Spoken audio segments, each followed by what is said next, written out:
8월 7일 누가복음 10장 38절로 42절 말씀을 가지고 마르다가 주는 교훈이라는 제목으로 함께 말씀을 나누겠습니다. 너무나 다른 두 자매를 오늘 본문은 소개하고 있습니다. 바로 마르다와 마리아입니다. 그들은 예수님이 갑자기 들이닥쳤을 때에 한 사람은 주방에 있었고 한 사람은 방 안에 예수님 발 아래에 있었습니다. 그들이 머물고 있었던 장소만큼이나 그들의 마음의 중심은 달랐던 것 같습니다. 아들레드에서 이 본문을 가지고 성경부를 하는데 어느 여집사님께서 제게 그런 불평을 쏟아내셨습니다. 자기는 이 본문을 읽을 때마다 예수님이 도저히 이해가 안 된다는 겁니다. 자기는 마르다 편이라는 겁니다. 그 집사님의 가정에는 자매들이 여럿 있었는데 그 집사님은 늘 손님이 오거나 가정에 대소사 일을 치를 때에 늘 주방에서 마르다처럼 일만 했다는 겁니다. 그런데 동생 중에는 마치 마리아처럼 아무것도 하지 않고 아예 주방에 들어오지도 않고 손에 물 한 방울 묻히지도 않고 얄밉게 피해가는 그런 동생이 있었다는 겁니다. 그래서 이 본문을 읽을 때마다 자기는 꼭 구박받는 마르다 같고 자기 동생은 칭찬받는 마리아 같아서 예수님이 도저히 이해되지 않는다, 그런 고백을 들은 적이 있습니다. 어쩌면 교회 안에도 마찬가지인 것 같습니다. 열심히 봉사하시는 성도님이 있는 반면에 마치 마리아처럼 봉사하고 섬기는 일보다는 다른 일에 더 집중하는, 혹은 결정적인 순간에 봉사의 자리를 피하는 그런 성도님들이 있는 것처럼 보이기 때문입니다. 과연 오늘 본문은 무엇을 말씀하시기를 원하실까? 예수님은 오늘 본문을 통하여 마리아는 승, 마르다는 패, 혹은 마르다는 잘못했고 마리아는 잘했어 라는 말씀을 하시기를 원하시는 것일까?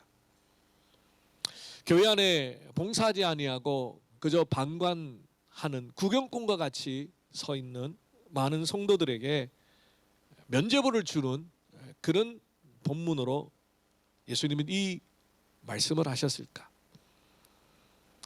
오늘 이 말씀을 통해서 저는 마리아를 통한 교훈이라고 제목을 붙이지 않았습니다. 그 이유는 마르다를 통해서 우리가 온전한 마음으로 하나님을 섬기는데 방해가 되는 것들이 무엇이 있을까? 바로 마르다에 좀 초점을 맞추려고 합니다. 물론 마리아도 마르다도 그 나름의 이유를 가지고 한 사람은 주방에 있었고 한 사람은 예수님의 발 아래 있었습니다.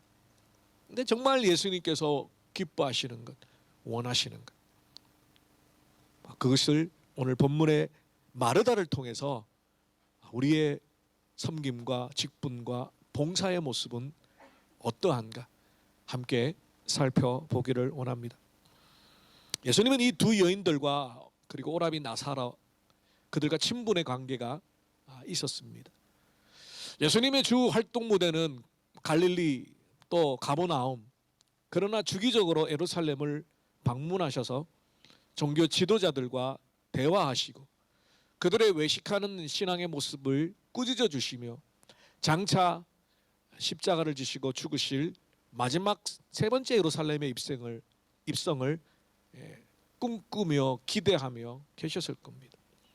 그런데 이 마리아와 마르다가 살았던 이 베다니는 예루살렘에 가깝습니다.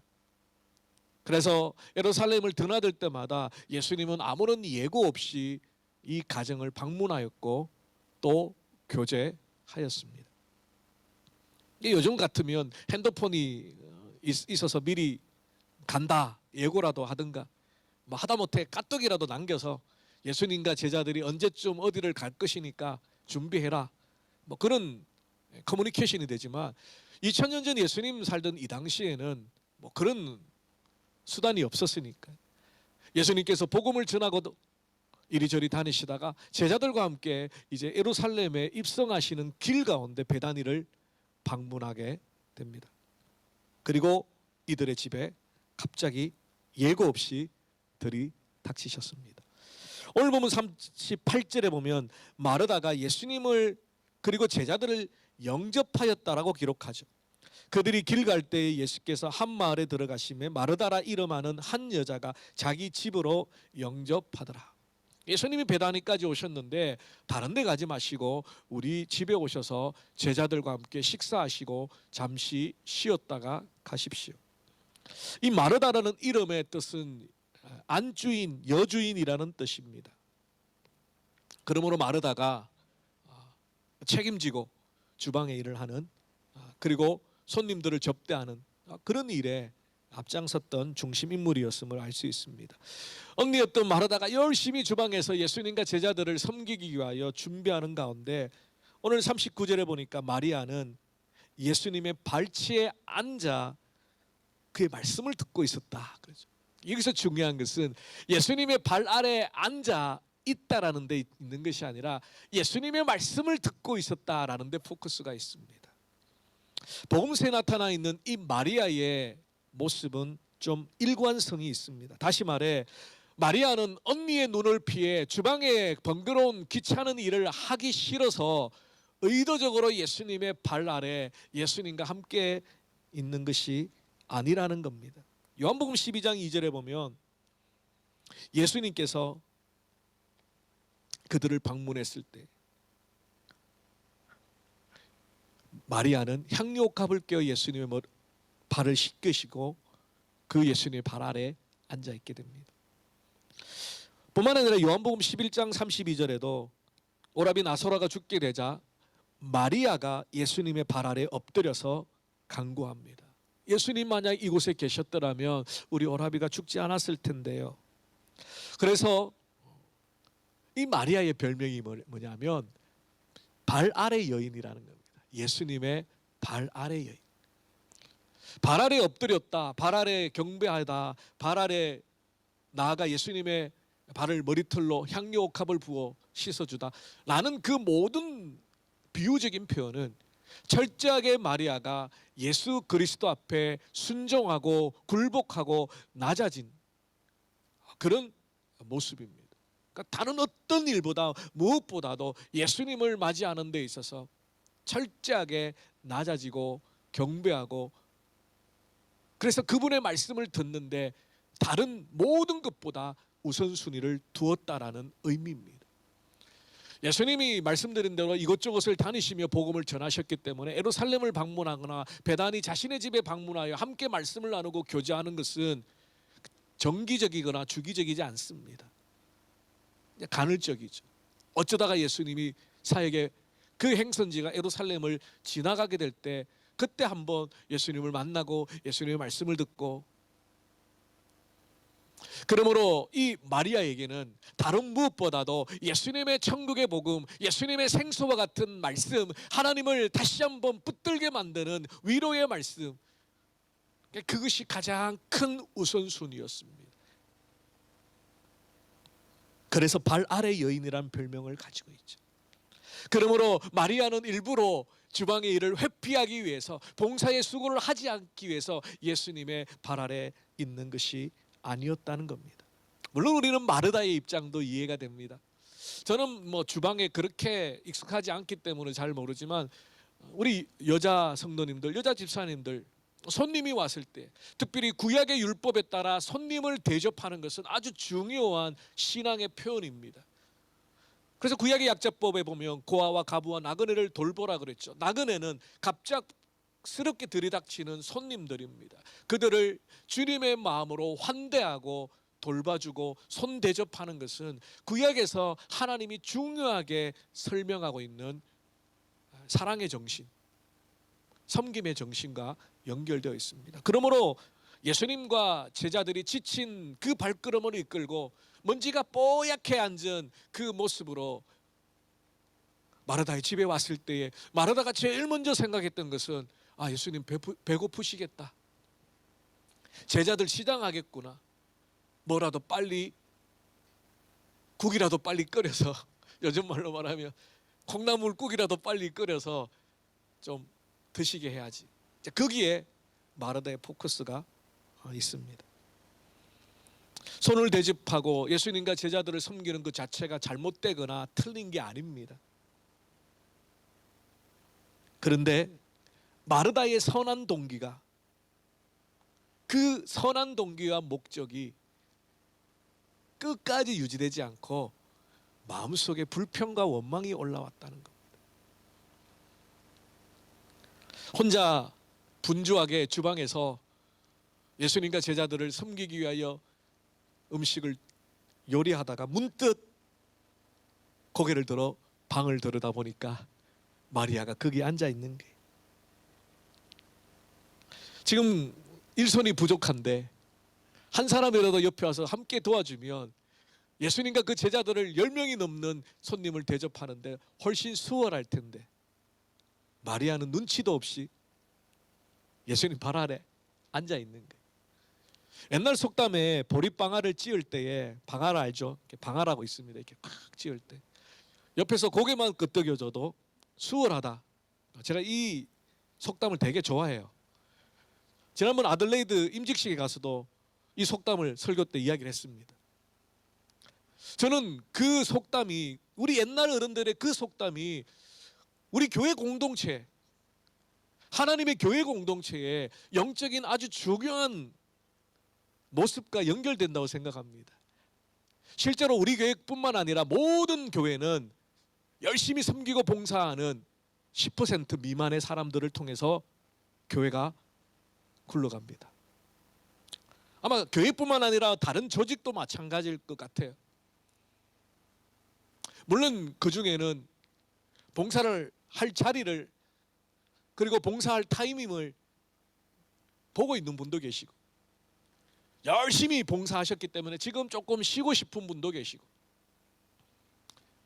우리 교회에서 봉사하고 섬길 마음의 준비가 아직 안 되신 분도 계시고, 여러 가지 이유들이 있겠죠. 근데 교회를 이끌어가고 교회가 세워져 가고 교회가 운영되어져 가는 데 있어서 개인적으로 참 아쉬운 것은 바로 이 속담입니다. 옆에서 고개만 끄덕여줘도 방아를 찧는 사람은 신이 나는 거예요. 누가 뭔가를 하려고 할 때 옆에서 뭐 도와드릴 거 없나요? 여러분, 예배 다 마치시고 쓰레기통 누가 치우시는지 압니까? 교육자들이 치웁니다. 남자 화장실, 여자 화장실. 어떨 때는 제가 치우기도 하고요. 어떨 때는 전사님들이 치우기도 하고요. 물론 가끔씩 또 집사님들이 어이구 목사님 뭐 이 쓰레기통을 들고 다니십니까 하면서 도와주시기도 해요. 제가 누구를 시킨 적 한 번도 없습니다. 왜요? 제가 본을 보여드리고 누군가가 교회를 사랑하는 마음으로, 목회자를 사랑하는 마음으로 기꺼이 자발적으로 섬기실 분이 나올 거라고 믿기 때문에. 교회 화장실 쓰레기통 한 번 안 치워본 사람 치고 교회 사랑한다라고 말하지 마십시오. 라고 말하면 큰일 납니다. 큰일 납니다. 여기 교회를 저보다 더 사랑하시는 분들이 정말 많은데 바빠가지고 쓰레기통 한 번 못 치웠는데 그거 가지고 목사님이 교회 사랑한다고 하지 마라 그러면 큰일 나죠. 근데 하나님이 아시는 거잖아요. 하나님이 여러분 마음 중심으로 아시죠. 쓰레기통 하나 안 치워도 여러분이 얼마나 이 교회를 사랑하는지, 주의 몸된 교회를 사랑하는지, 멜번 제자교회를 사랑하는지, 얼마나 새벽마다 아침마다 저녁마다 교회를 위하여 성도를 위하여 기도하는지 저는 몰라도 하나님은 아시잖아요. 그러니까 제가 함부로 쓰레기통 안 치운다고 교회 사랑한다고 말하지 마라 그러면 그거 안 되죠. 큰일 날 뻔했습니다. 그런데 인간적으로는 정말 목회자로 지난 9년 동안 교회를 섬기며 살아가는 동안에 정말 아쉬운 것은 정말 방아를 찧고 있는데 옆에 와서 방해하지 말고 옆에 와서 아이고 왜 왼쪽으로 좀 빠지, 왜 오른쪽으로 빠지, 그런 말하지 말고 그냥 옆에서 그래 잘한다, 아이고 수고한다, 고개 좀 흔들어 주는 그게 뭐 그렇게 힘들다고 안 되느냐는 거예요.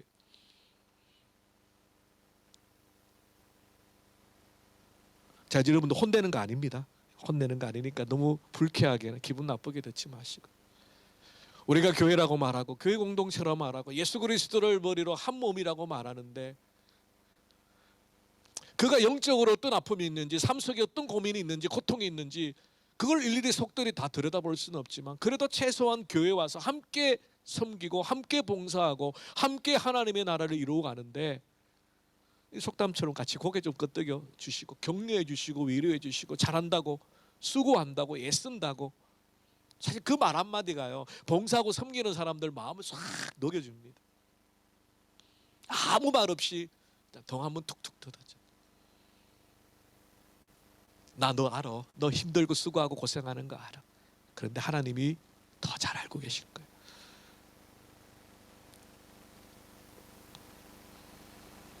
어쩌면 마르다에게 그런 마음들이 있었는지 모릅니다. 너무너무 혼자 지금 힘들어하는데 도와주는 사람 없고 그나마 하나밖에 없는 여동생은 예수님 발 아래 말씀을 듣고 있으니까. 오늘 본문 40절 말씀이 마르다의 마음을 고스란히 표현하고 있습니다. 마르다는 준비하는 일이 많아 마음이 분주한지라 예수께 나아가 이르되 주여 내 동생이 나 혼자 일하게 두는 것을 생각하지 아니하시나이까 그를 명하사 나를 도와주라 하소서. 여기 중요한 키워드는 마르다가 준비하는 일이 많아 어떻게 해요? 마음이 분주하였다. 마르다는 예수님의 말씀 앞에 말씀을 듣기 위하여 그 무릎 앞에 딱 달라붙어 가지고 예수님의 말씀을 들었다 이렇게 본문은 기록하고 있고요. 마르다는 하는 일이 너무 많아 마음이 분주하였다는 겁니다. 예수님의 말씀이 귀에 안 들어오는 거예요. 저는 이 마르다의 고백 40절의 말씀을 통해서 마르다가 정말 예수님과 제자들을 섬기려고 하는 선한 동기가 왜 중간에 이렇게 바뀌고 변질되어졌는가 그 세 가지 이유를 설명해 보려고 합니다. 첫 번째는 예수님 앞에서 자신의 의를 마리아와 비교하고 있는 것처럼 보이죠. 나 혼자 일하게 두는 것을 예수님 왜 안 보고 계십니까? 나 혼자 일하고 있다. 나 혼자 일하고. 교회 일이라는 게 참 그런 것 같아요. 봉사라는 혼자 하면 쉬워요. 금방 끝나요. 그런데 함께 해야 돼요. 같이 해야 돼요. 섬김의 자리를 만들어줘야 되고요. 섬길 수 있는 기회를 줘야 되고요. 섬기도록 격려해야 됩니다. 교회 공동체는 앞선 사람 몇 사람이 열심히 하는 걸로 끝나는 것이 아니라 함께 지워져 가는 겁니다. 봉사를 하는 것은요 단순히 내 신앙의 유익뿐만 아니라 교회 소속감 내가 이 교회에서 내 역할이 있다라는 것 그것을 통하여 나의 정체성을 찾아가는 거죠. 여러분 그저 예배만 왔다가 그냥 가는 그 모습은 제자교회 내가 한 일원으로서 이 교회에 내가 뭔가 보탬이 되고 이 교회가 세워져 가는데 내가 작은 구석이라도 역할을 내가 하고 있다라는 그 소속감이 우리의 신앙 가운데 중요하다는 겁니다. 왜 자꾸 눈물이 나죠?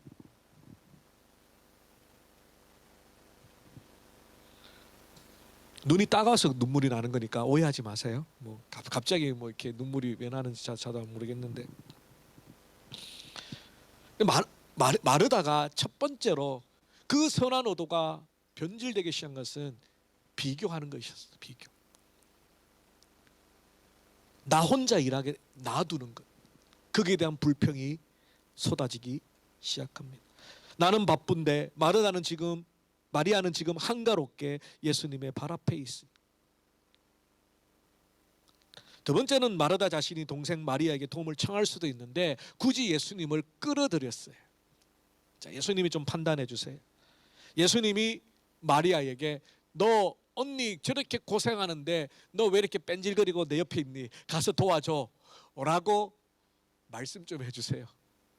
다시 말해서 예수님의 그 입술을 통하여 자기가 맞다라는 것을 확인받고 싶었습니다. 내가 지금 주방에 있는 게 정상이고 마리아처럼 예수님 발 앞에 방에 있는 거는 잘못됐다라고 예수님이 좀 콕 집어주세요. 세 번째로 마르다는 지금 자기가 이 상황에서 음식을 만드는 것은 잘하고 있는 일이다. 그렇게 자기의 주장을 내세우고 있습니다. 손님들이 왔을 때 주방으로 가서 섬기는 것, 그것이 마르다가 생각했을 때 정상적이고요. 손님이 왔는데 방에 들어있는 것은 비정상적이다. 나는 맞고 너는 틀렸다. 마르다, 나는 정답이고 마리아, 너는 오답이다. 그 평가를 지금 예수님 앞에 해달라는 겁니다. 그렇습니다. 사람들은 늘 자신의 관점으로 생각합니다. 자신의 경험과 자신의 판단의 기준으로 다른 사람들을 정죄하고 판단합니다. 우리 가운데는 주방 일에 서툰 분들이 있을 수 있습니다. 몸으로 봉사하는 일에 익숙하지 않은 분들이 있을 수 있습니다. 때로는 의자를 나르는데 허리가 좀 다쳐서 할 수 없는 성도님들도 있습니다. 그런데 그 상황만을 보고 나는 맞고 너는 틀렸고, 지금 이 상황에서 주방에 봉사하는 나는 맞고 방에 있는 너는 틀렸다 라는 자기중심적인 생각을 마르다가 갖고 있었습니다. 그것이 고스란히 마르다의 불평 속에 드러나게 됩니다. 오늘 우리가 함께 교회 신앙생활을 하면 오늘 재직회도 있죠. 재직들도 세우고 중직자도 세우고 앞으로 장로님도 세우고 여러 직분자들을 세워서 우리 멜번 제자교회가 정말 주님이 섬기셨던 것처럼 그런 직분을 받을수록 더욱더 겸손히 더 낮은 자리에서 섬기는 그런 믿음의 사람들로 세워져 갈 것입니다. 은사에 따라 다른 분야가 있고 내가 잘할 수 있는 일도 있고 내가 열심히 할 수 있는 일도 있습니다. 그래서 사람들마다 각기 다른 분야에 다른 은사를 가지고 다르게 섬길 수 있도록 교회가 성도님들을 그 은사들을 파악하고 직분을 잘 나누어서 섬길 수 있는 자리로 인도해야 합니다. 그런데 나와 좀 다르다고 다른 사람을 판단하거나 비판하지 알아야 합니다. 자, 그런데 중요한 것은 우리가 교회를 봉사하고 섬기는 데 있어서 당장 주방의 일이 급하지만 그 주방 일을 하는 사람들에게 꼭 필요한 것은 바로 마리아의 모습입니다. 예수님께서 마르다의 이런 불평 앞에서 뭐라고 말씀합니까? 41절 말씀이죠. 주께서 대답하여 이르시되 마르다야 마르다야 네가 많은 일로 염려하고. 예수님은 어떻게 평가합니까? 마르다가 분주하였다 그랬는데 예수님이 보시기에는 많은 일로 염려하고 근심하니 네가 몇 가지만 하든지, 아니 한 가지만이라도 좋다. 마리아는 이 좋은 편을 택하였으니 빼앗기지 않을 것이다. 어떻게 보면 이 말을 들은 마르다의 입장은 되게 섭섭할 겁니다. 내가 지금 누구 때문에 수고하고 있는데, 내가 누구 때문에 이렇게 분주하고 있는데 예수님과 제자들 식사 대접하기 위해서 이렇게 애쓰는 거 아닌가. 예수님 내 마음도 몰라주고 오히려 책망하듯이 꾸짖듯이 마르다에게 말합니다. 근데 오늘 본문에 읽었던 이 41절은 예수님이 마르다를 책망하는 뉘앙스는 아닙니다. 그를 안타까이 여기는 뉘앙스입니다. 예수님은 마르다의 그 마음 중심을 알고 있습니다. 마르다가 집안 안주인으로서 손님을 대접하려고 하는 그 선한 마음, 갑작스럽게 들이닥친 예수님과 제자들을 잘 대접하려고 애쓰는 염려와 근심, 예수님이 왜 모르겠습니까? 그런데 그보다 더 중요한 것이 있다는 겁니다. 마르다가 그 분주한 일, 그 염려와 걱정을 내려놓고 예수님을 온전히 누리기를 원한다는 겁니다. 예수님의 말씀을 온전히 더 누리기를 원한다는 겁니다. 예수님과의 관계 속에서 예수님이 주시는 위로와 평안을 누리기를 원한다는 것입니다. 그래서 예수님께서 말씀하신 거죠. 네가 몇 가지만 하든지, 아니 한 가지라도 괜찮아. 반찬 많을 필요 없다. 너 요리 잘하는 거 내가 알고 있어.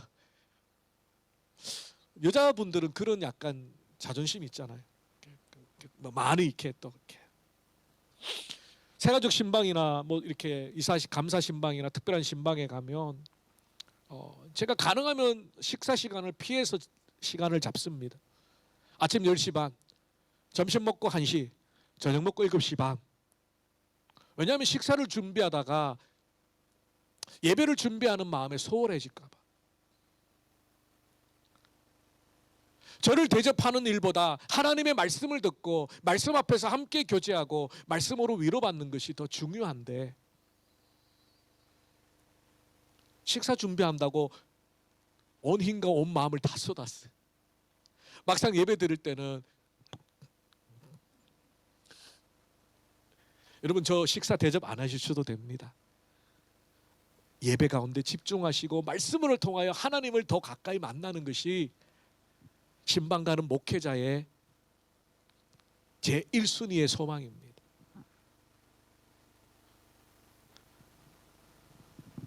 아마 예수님도 그런 마음이었던 것 같아요. 마르다야, 너 식사 준비하고 분주하고 우리 먹이려고 대접하고 애쓰는 거 너무너무 좋아. 그런데 그것보다 내가 더 기뻐하는 게 뭐냐면 나와 함께 교제하자. 마리아처럼 발밑에 앉아 나와 함께 대화하고 천국의 말씀으로, 복음의 위로의 말씀으로 나와 함께 교제하는 것, 그걸 내가 더 기뻐하는 것이다. 그 이야기를 지금 예수님은 하고 계시다는 겁니다. 주방에서 봉사하고 섬기고 애쓰는 것, 그것이 틀렸거나 나쁜 게 아닙니다. 그보다 더 중요한 것, 그것이 더 온전해지기 위해서 본질적인 하나님과의 관계, 그것을 회복하지 않으면, 자칫 잘못하다 봉사하다가 시험에 듭니다. 교회 봉사하다가 관계가 틀어집니다. 봉사하다가 원수가 생깁니다. 꼭 마르다처럼, 불평하고 원망하는 마르다처럼.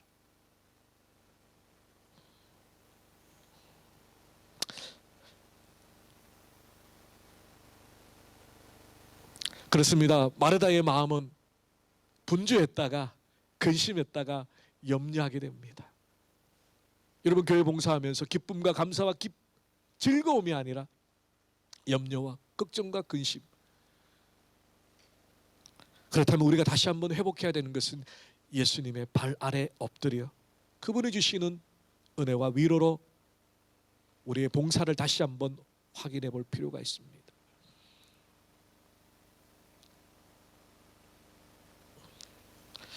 예수님께서는 참 재밌는 말씀을 합니다. 마리아는 더 좋은 편을 택하였다.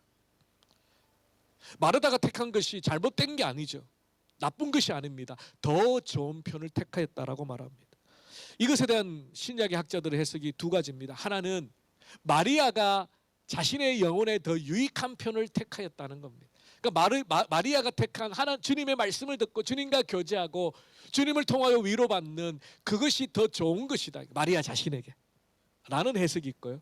두 번째는 예수님 편에서 마리아가 택한 것이 더 좋은 것이다.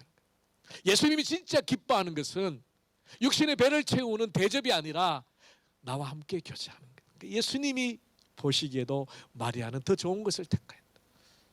첫 번째 해석이든 두 번째 해석이든 저는 둘 다라고 생각합니다. 마리아가 예수님과 함께 교제하면서 그의 영혼이 회복되어지는 the better.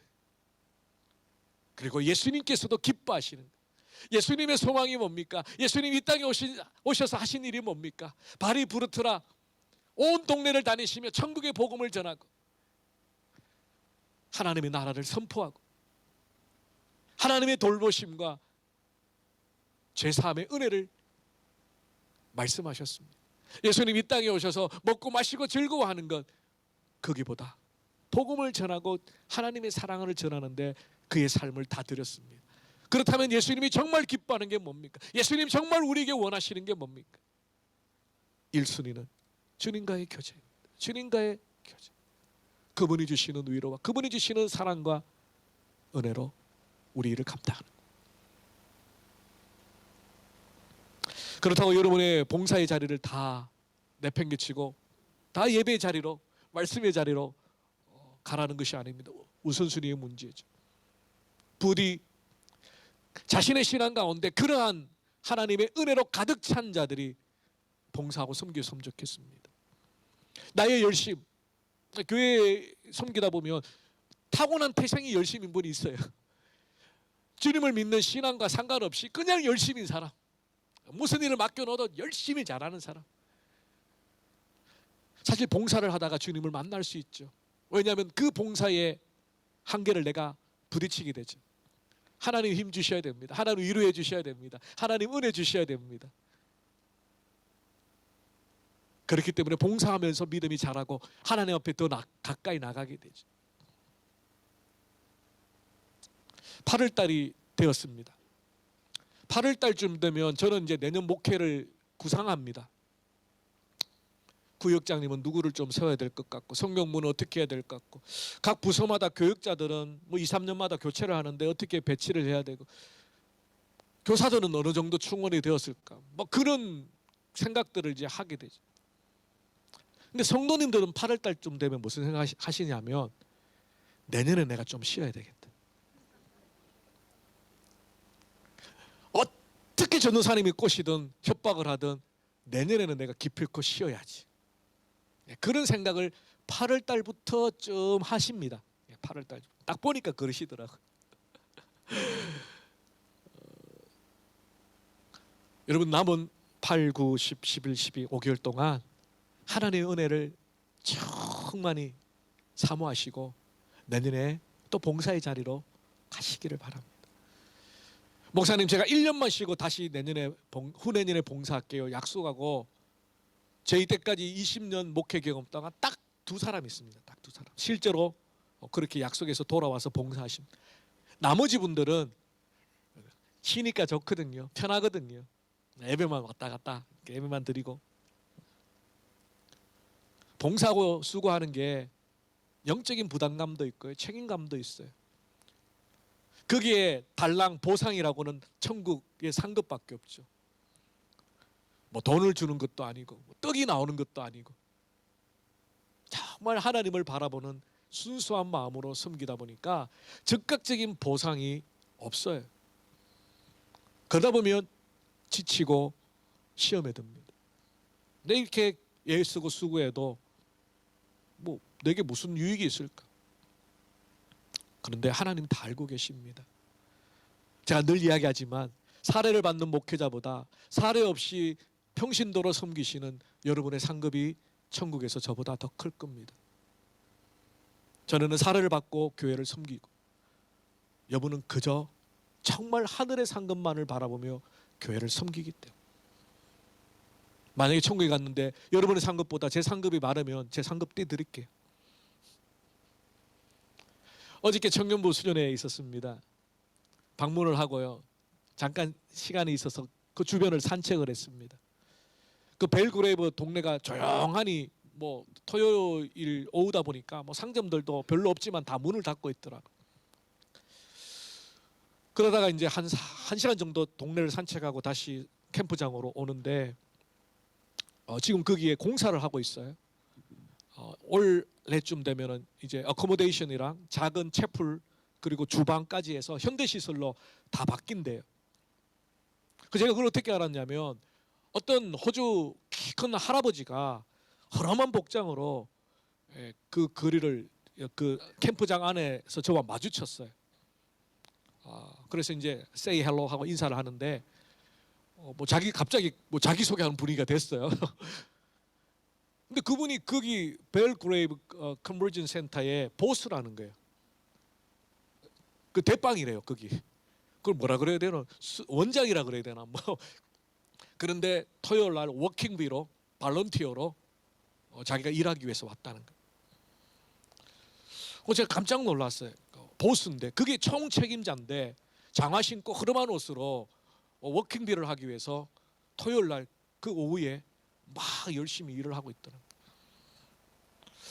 참 그분이 참 대단하다고 생각해요. 제프라는 분. 보스임에도 불구하고 예수님처럼. 그래서 내가 그랬어요. 너 참 예수님 같다. 예수님처럼 섬김의 본을 보여주고 있는 것 같다. 제게 참 짧은 대화였지만 큰 도전이 되었고 다시 한번 예수님을 생각나게끔 하셨습니다. 여러분 더 좋은 편 바로 예수님과의 교제, 예수님이 내게 주시는 은혜, 예수님이 내게 직분과 사명을 주실 때에 함께 약속하여 주신 위로, 섬기는 자에게만, 봉사하고 수고하고 애쓰는 자에게만 아무것도 내 손에 잡히는 것 없는 그런 보상이 없음에도 불구하고 오직 주님을 사랑하는 마음으로, 주님의 교회를 사랑하는 마음으로, 주의 백성들을 사랑하는 마음으로, 누가 보든 말든, 누가 칭찬을 하든 모르든, 목사님이 알아주든 아니든 내게 맡기신 그 자리에서 묵묵히 수고하고 섬기는 자들에게만 주시는 하나님의 축복과 위로가 있습니다. 그것을 바라보면서, 그것 때문에 우리가 주님의 교회를 섬기는 거죠.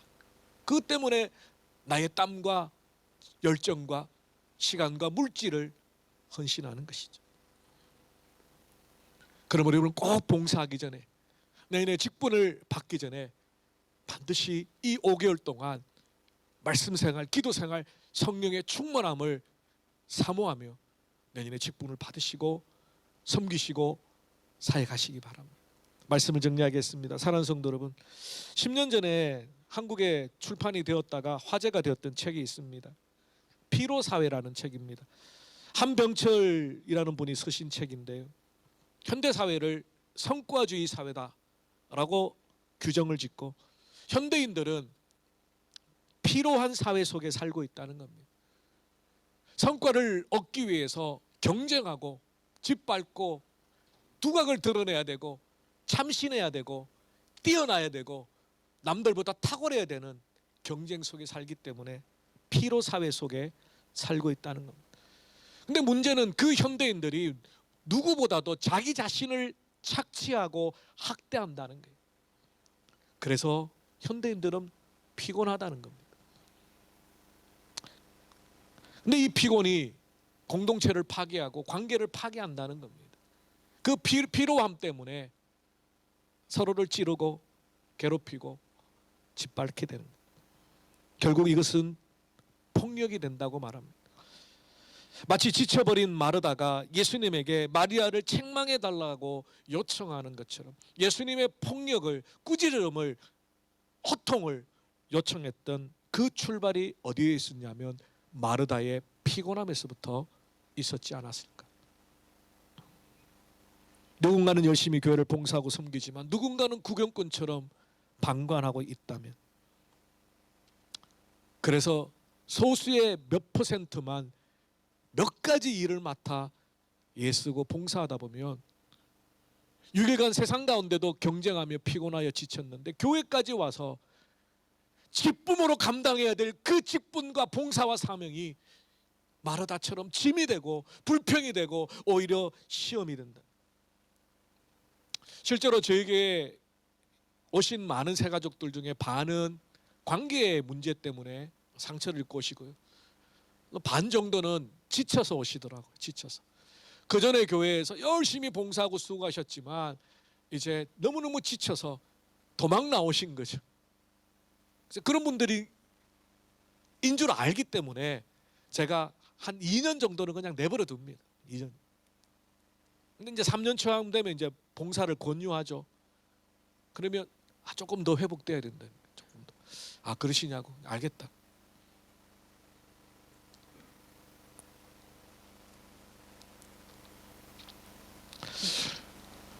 교회 봉사가 짐이 되거나 부담이 되거나 마라다처럼 오히려 신앙의 걸림돌이 된다면 그만큼 안타까운 것이 목회자 입장에서도 우리 주님 입장에서도 없습니다. 그렇다고 봉사를 하지 않을 수 없습니다. 여러분들이 끊임없이 봉사의 은혜의 원동력을 하늘로부터 공급받아야 돼요. 그래서 이 부분을 박영동 교수님, 고신대학교 은퇴 교수님이 이렇게 설명합니다. 초대교회 공동체는 피곤한 공동체였다는 겁니다. 오순절에 성령 받은 이들이 얼마나 피곤하게 움직였는가. 그들은 모이기에 힘쓰고 서로 교제하고 섬기며 기도하는데 피로할 정도로 애썼다. 그러나 그들은 탈진하지 않았다. 우울하지도 않았다. 어떤 활력이 넘쳤다. 그들에게 기쁨과 평안이 가득했다. 거기에는 성과 사회와는 대조되는 새로운 사회가 있었다. 그들은 피곤에 찌든 자들이 아니라 타인을 향해 지칠 정도로 피곤하게 사는 자들이 아니라 새 힘과 생동감에 넘친 사람들이었다. 그게 성령의 능력일 것이다. 온 사람들의 모임인 교회도 성과주의 사회에서는 쓸모없는 일을 하느라 필요한 사람들의 모임이다. 서로를 돌보고 섬기느라 지친 것이다. 의미 있고 보람 있는 피로이며 이 피로는 곧 주님으로부터 계속 새 힘을 공급받는 통로이다. 여러분, 교회 하루 종일 봉사하고 집에 가시면 피곤하실 겁니다. 어쩌면 그런 피곤함이 몰려올 때 나만 손해보는 거 아닌가, 그런 생각들이 들죠. 주일날이 쉬는 날이라고 하는데, 안식일인데 나는 왜 더 피곤해서 올까, 그런 자책이 들기도 하겠죠. 초대교회는 피곤한 공동체였고 자발적으로 이 피로를 향하여 모이기를 힘썼습니다. 그럼에도 불구하고 마르다 같은 사람이 없었습니다. 왜냐하면 성령의 충만한 은혜가 있었기 때문에.